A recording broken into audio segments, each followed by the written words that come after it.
আমি ধ্বংস। এই জীবনে যতটুকু দুঃখ আমি পেয়েছি, সত্যি বলছি, তার এক বিন্দু পরিমাণও বহন করার শক্তি আমার ছিল না। কখনো চাইলেই কাঁদতে পারিনি, কখনো কারো কাঁধে মাথা রেখে বলতে পারিনি আমি ভালো নেই। তাই নিজের ভিতরেই সব জমিয়েছি হাসি মুখের আড়ালে, নীরবতার গভীরে। মানুষ ভাবে আমি শক্ত, আমি নির্লিপ্ত, আমি সব পারি, অথচ কেউ জানে না ভেতরে ভেতরে আমি কতবার ভেবেছি। একা রাতে বালিশ ভিজিয়েছি, চোখের জল দিয়ে গোপনে যুদ্ধ চালিয়ে গেছি। আমি নিজেকে এতবার জোড়া লাগিয়েছি যে এখন নিজের আসল রূপটাই ভুলে গেছি।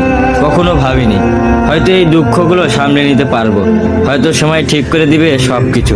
কিন্তু বাস্তবতা হলো আমি আয়ত্তের বাইরে দুঃখ ধারণ করতে করতে এখন নিজেই ধ্বংস হয়ে গেছি।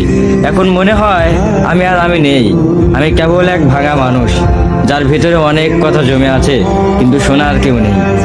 সবাই বলে খারাপ সময় সবসময় থাকে না, সময় ভালো হয়ে যাবে, কিন্তু কেউ বোঝে না সময় শুধু ক্ষত তৈরি করে, সেগুলো শুকায় না। আমি এখন কেবল একটু নীরবতা, মুখে হাসি, চোখে অন্ধকার আর মনে একরাশ দুঃখের বোঝা নিয়ে প্রতিদিন বেঁচে থাকার অভিনয় করে যাই। আমি ধ্বংস হয়েছি, তবু মুখে বলি আমি ভালো আছি।